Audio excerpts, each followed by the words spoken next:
avant d'aborder ce grand 3, équation réduite, je vous engage à faire des exercices sur le grand 1 et le grand 2.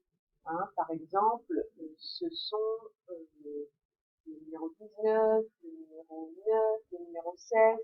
Donc, il y a des exercices sur votre livre sur les équations cartésiennes. Vous indiquerez ça plus précisément dans un message. Grand 3, équation réduite de droite. Donc, nous venons de parler d'équations de vecteurs directeurs d'une droite, d'équations cartésiennes d'une droite. On va voir que l'on peut aussi donner une équation réduite.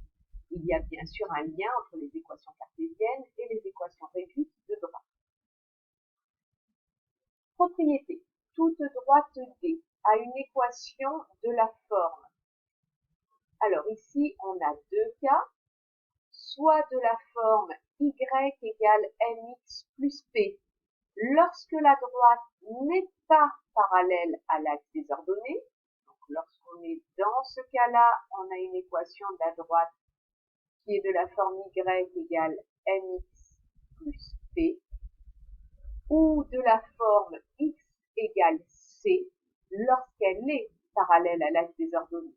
Donc lorsqu'on a une droite parallèle à l'axe des ordonnées, elle a une équation de la forme x égale c.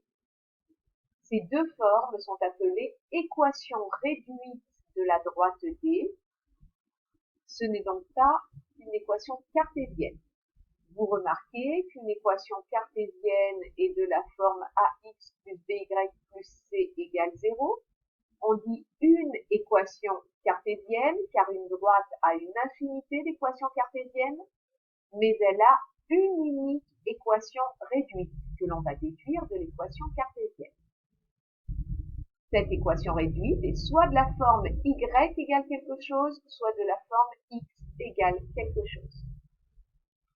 Lorsque la droite n'est pas parallèle à l'axe des ordonnées, donc lorsqu'on est dans ce cas-là, la droite est la représentation graphique d'une fonction affine. Si la droite a pour équation y égale mx plus p, c'est la représentation graphique de la fonction f définie par f de x égale mx plus p qui est affine et que l'on a déjà rencontrée. La démonstration de cette propriété est simple. Nous partons d'une équation cartésienne de la droite et nous savons que soit A soit B n'est pas nul. Imaginons que B soit non nul. Eh bien, nous isolons y. Nous avons donc by égale moins ax moins c en enlevant ax et c de chaque côté. D'accord? By égale moins ax moins c. Puis nous divisons par b, qui nous donne y égale moins ax moins c sur b, c'est-à-dire moins a sur bx, en séparant notre fraction, moins c sur b. On a donc bien une équation cartésienne de la forme y égale mx plus p, voilà m, et voilà p. Si b est nul, si b est nul, tout ça, ça disparaît, il reste ax plus c égale 0, et en isolant x, on obtient moins c divisé par a.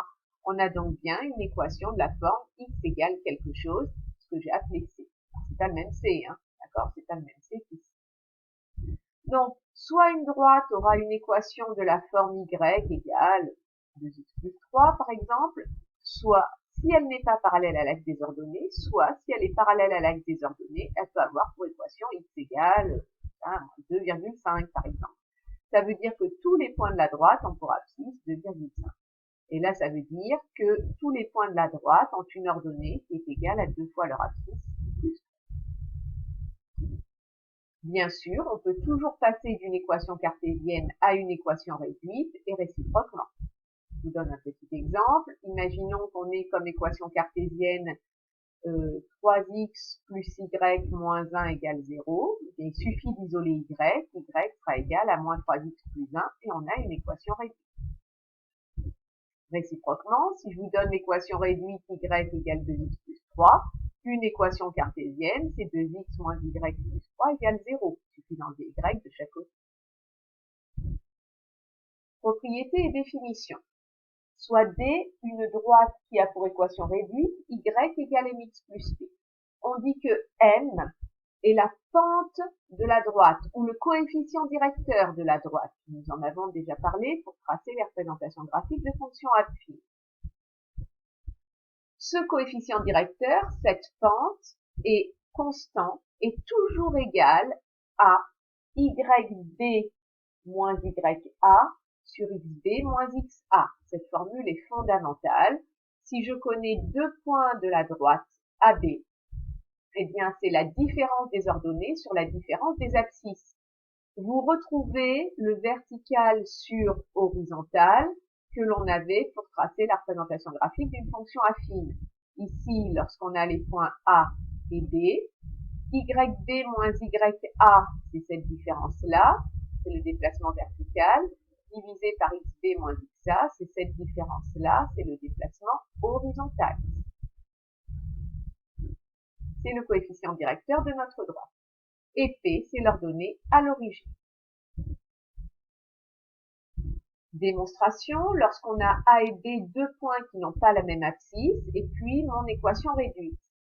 Qu'est-ce que je peux faire pour démontrer que M s'écrit YB moins YA sur XB moins XA?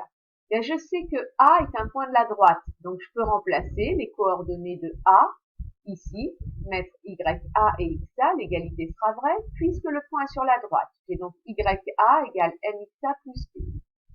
Le point B aussi appartient à la droite, donc j'ai YB qui est égal à MXB plus P.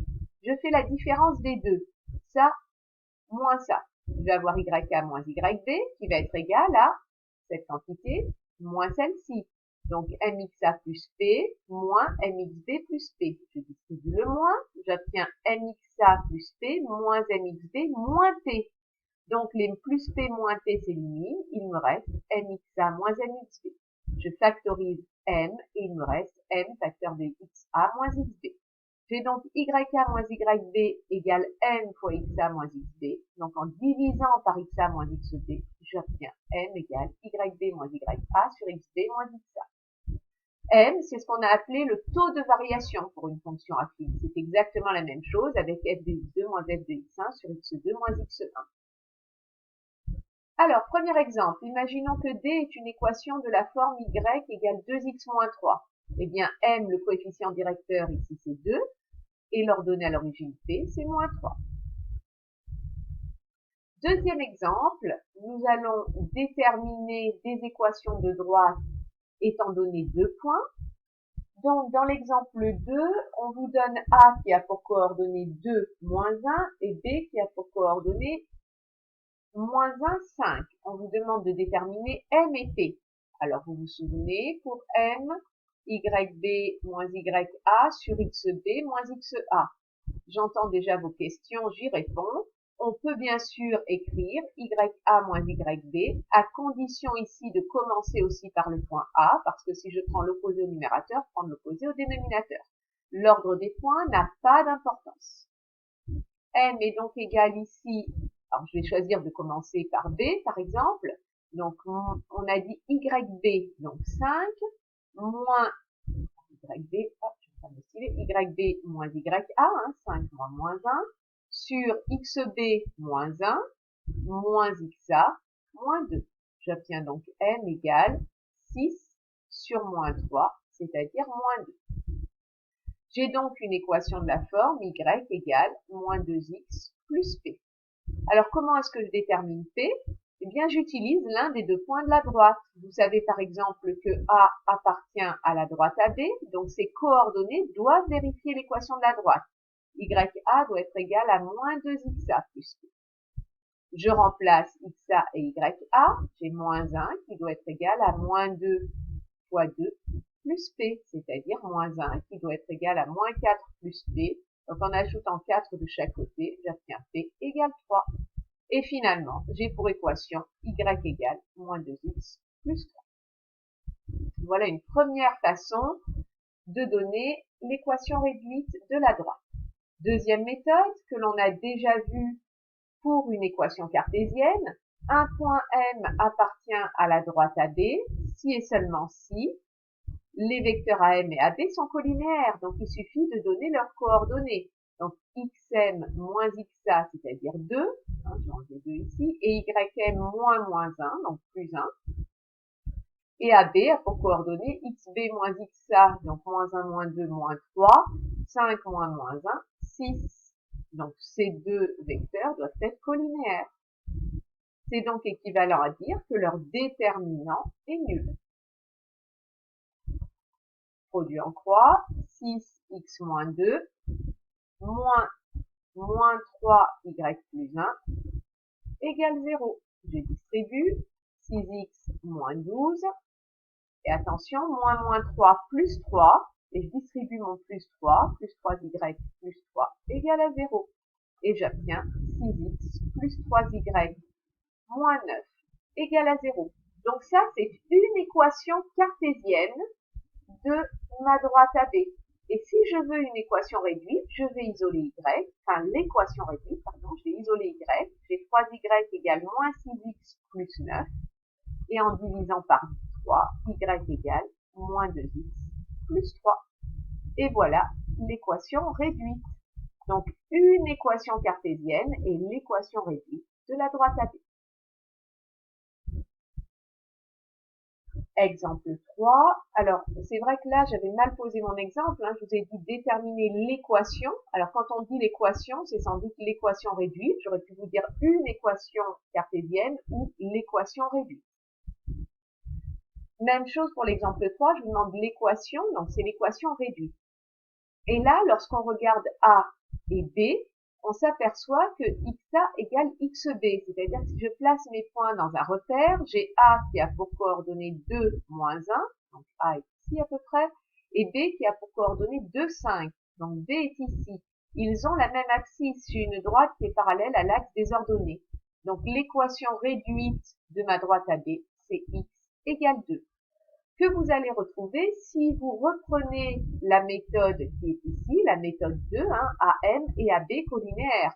Parce qu'on aura AM qui aura pour coordonnées x-2, y plus 1, et AB aura pour coordonnées 2 moins 2, 0, 5 moins 1, 6.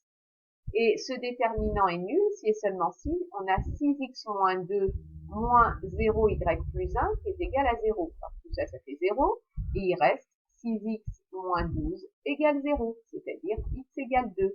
Et on retrouve notre équation réduite. Je vais m'arrêter là pour cette partie et je vais terminer ensuite le lien entre coefficient directeur et vecteur directeur d'une droite dans une dernière vidéo.